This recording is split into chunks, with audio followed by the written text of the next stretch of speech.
Hi, I'm Kelly Lee McFrederick, and I want to talk to you about some of the top spots to invest in the Caribbean. These are some of the destinations that people have really enjoyed the most. Not that you have to choose from this list, but just giving you some ideas. So we have St. Kitts, we have Antigua, we have Dominica, Grenada, we have Grand Caymans, the Bahamas, are just some of the islands that I really do want to talk to you about. You know, and I think something to remember about, we talk about fun in the sun and all that, but what the islands, what they do have in common, they are people that really choose to live there, think about health and lifestyle, healthy food, you're hiking, you're moving, you're snorkeling, you're swimming, you're doing everything that you want to do. So we really do focus on that as part of the investment, is that it's a lifestyle change that people want, along with those precious little dollars swimming around as well. So Caribbean citizenship by investment, which you'll also see it as CBI, what that talks about, you'd be making a fairly significant investment onto one of these islands that does participate in that program.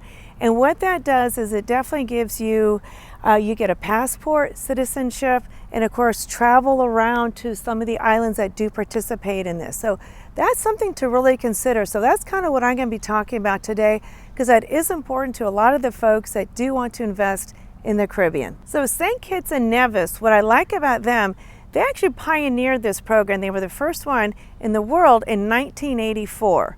And what we're saying is, for an investment either in a condo or a share, of course government approved, for a minimum of $325, gives you the citizenship and the passport. If you do want a single family home, which of course we all love a single family home, that investment is about $600,000. On these two islands, the investor can expect a profit of about 5% and be able to sell their property in 7 years. Like I said, you know, they are wanting you to invest. That rental income also generates income for that island. So a lot of them do have minimum requirements of how long they would like you to stay. You can also convert that to just personal use. You fell in love with the island, of course. So Antigua and Barbuda, now if you want a robust investment and over 365 beaches, which tells me I could go to a beach every day for a year and never see the same beach, I think that's pretty cool. But there you're looking at about yields of about 4%, and you could sell a property in about 5 years. So on this robust economy, as we're saying 3 to 5%, if that is what you're looking for and you really want the beach lifestyle, this would be an area that you may really want to invest on your path to citizenship on these beautiful islands. So Grenada, also known as the Spice Island, is definitely another place too. But what I'm going to talk about for a moment, it's St. George's University. It's one of the few medical schools, universities in the Caribbean islands. And in the last 3 years, about 94% of those students had USA residencies. So you know that their health care is very good. So in their case, getting into the CBI program, that's only about $270,000, but you're only yielding about 4.3%.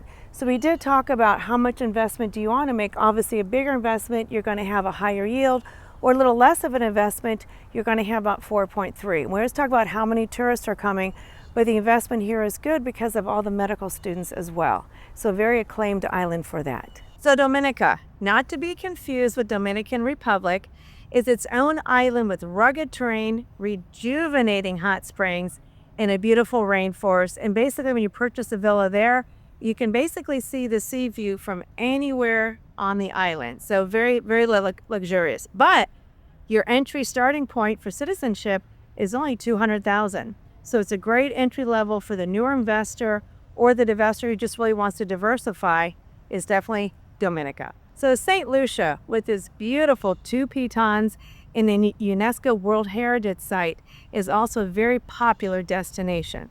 So your entry level for citizenship there is about $300,000. And it's got lots of amenities. It's a little bit of a bigger island.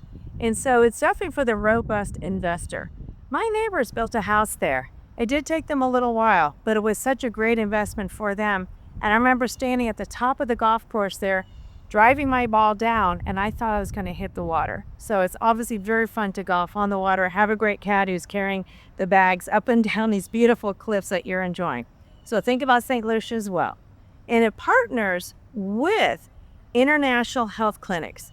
So it's also known as one of the very best places for healthcare If that is one of your prime requirements, keep St. Lucia on the radar for that, because the healthcare there is absolutely amazing, and you do have affordable healthcare internationally. So Dominican Republic, that's another really emerging one, and you're going to see them on the radar a lot. They might even be emerging as one of the top investment areas.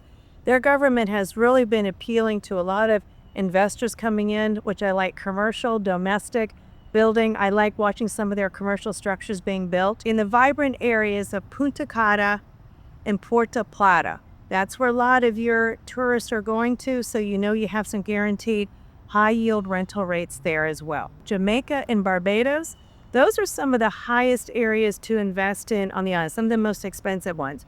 Barbados, definitely a savvy investor will be able to get in. They do have permits. Barbados has permits for building. The savvy investor can definitely know how to go around that, work with the permits, and work with definitely with your trusted advisor to get the property that you want. And St. Vincent and the Grenadines is another affordable entry point as well. You can get in for about $1,100 per square meter. So that's another entry point to think about too. And now we're going to get into the Bahamas. With 9 million tourists annually and growing, you know that your real estate yield is going to be, on your rental yield, is going to be over 8%. So you're doing pretty good there. But you are going to have you can actually entry in there at about $300,000 beginning, but the average property cost about $3 million. So no, it's definitely a little bit more of an expensive place to invest as well. But definitely there's a guarantee on some of those yields, and the Bahama is beckoning to you. In the Bahamas, know too that you are taxed on the value of that property. We're not going to have as many tax incentives as some of the other islands will have. So that's one of those hidden costs of you will be paying on the market value of that property tax to definitely put into your budget. But my goodness, Bahamas has 9 universities. I think that's pretty amazing. It tells you about the quality of the people there, the islands. Again, it's one of those very low in the crime rates. And you have the University of Bahamas, and you have the university that has the Business and Technology Institute. That's just one of the many 9 universities and colleges that are there. So it's attracting folks who definitely want to be there, get the education, and quality folks that want to invest just like you.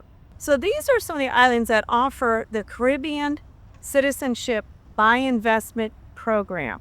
And that's what a lot of folks are looking for: a citizenship, a passport to be able to travel throughout. So know that these are some of the top destinations and looking for that high rental yield. Though at the very end, that island has to feel good to you, feel good to your heart, and knowing what you would want to experience in the Caribbean. And I welcome to talk to you.